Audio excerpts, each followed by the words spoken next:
नमस्कार, मी बाबासाहेब कंक. आता हा व्हिडिओ आपण यासाठी करतोय की मागे आपण सॉइल मायक्रोबायोलॉजीवर एक व्हिडिओ केला होता. आपला हेतूच हा आहे की शेतकरी हा विज्ञाननिष्ठ झाला पाहिजे आणि शेती जी चालते त्यामागे खूप मोठं विज्ञान आहे, सायन्स आहे. हे जोपर्यंत शेतकरी समजून घेणार नाही तोपर्यंत शेतीतून त्याच्या पदरात काही पडेल आणि त्याचा उत्कर्ष होईल अशी परिस्थिती नाही, हे सांगण्याचा मी प्रयत्न करतोय. परंतु मागच्या व्हिडिओमध्ये काही जणांचा प्रचंड गैरसमज झालेला दिसतोय. त्यांना असं वाटलं की मी रासायनिक खताची काहीतरी भलावण करतोय. गंमत अशी मित्र, मी काय म्हणतोय, तुम्ही काय म्हणताय किंवा अन्य कुणी काय म्हणतंय यावर वैज्ञानिक सिद्धांत बदलत नाहीत.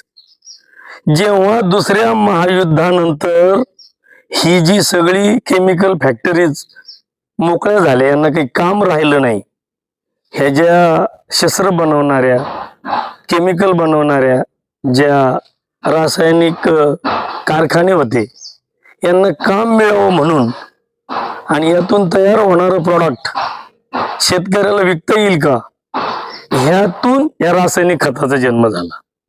परंतु माणसाच्या डोक्यात आलं की वनस्पतीला आपण रसायन देऊ शकतो आणि म्हणून वनस्पतीने निर्णय घेतला की चला इथून पुढे आपण आपल्या डाएटमध्ये रसायनाचा समावेश करू. अशी परिस्थिती नाही. आपल्या जन्मापूर्वी म्हणजे मानवाच्याच पृथ्वीवर येण्याच्या अगोदरपासून जी जीवसृष्टी इथं वाढीला लागली तेव्हापासून मग तण असेल, झुडूप असेल, मोठा वृक्ष असेल, तो रासायनिक फॉर्मॅट मध्येच अन्न घेतो.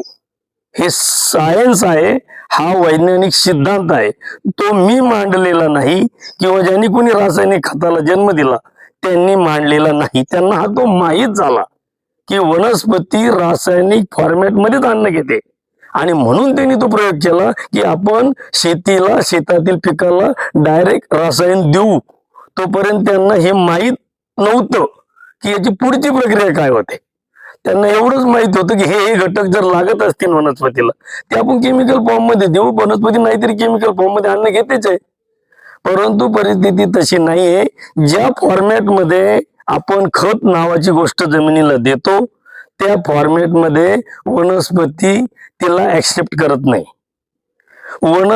त्याची ती जी खत आहेत त्यावर जीवाणू प्रक्रिया करतात आणि त्या सगळ्या खताचं स्थिरीकरण केलं जातं आणि नंतर वनस्पतीला लागेल त्या प्रमाणात आणि मागेल त्या फॉर्मॅट मध्ये जीवाणूच त्या सगळ्या खताचं उपलब्धीकरण करून देतात.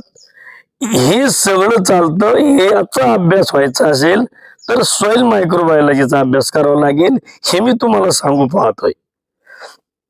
खत कोणतंही असो, कारण आपण जे सेंद्रिय खत वगैरे म्हणतो, सेंद्रिय म्हणजे इंद्रिय म्हणजे अवयव, ही कार्बनचीच बनलेली आहे.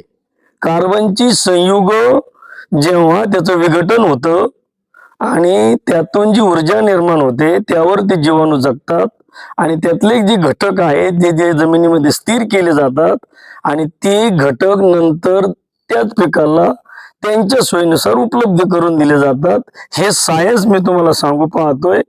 मी कसल्याही रासायनिक खताची भलावण करत नाही किंवा कोणत्याच खताची भलावण करत नाही. मला हे सांगायचं आहे की पाणी देणं म्हणजे सिंचन देणं, खत देणं, ही सगळी मानवनिर्मित कल्पना आहे. निसर्गामध्ये या दोनही गोष्टीला अजिबात थारा नाही.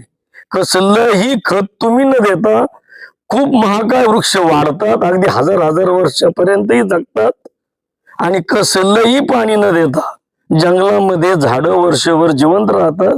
त्यांना पानं, फुलं येतात, त्यांना फळं येतात, त्यांचं वंश सातत्य चालत राहतं. तिथे कुठेही कोणी सिंचन करत नाही, कोणी खत देत नाही. या मागे जाऊन याचं सायन्स समजून घेणं गरजेचं आहे. परंतु ज्यांना कोणाला ही बाजारपेठ जिवंत राहावी असं वाटतं ते तुम्हाला जाणीवपूर्वक सांगत नाहीत. हे मी तुम्हाला सांगण्याचा प्रयत्न करतो. जय हिंद, जय महाराष्ट्र.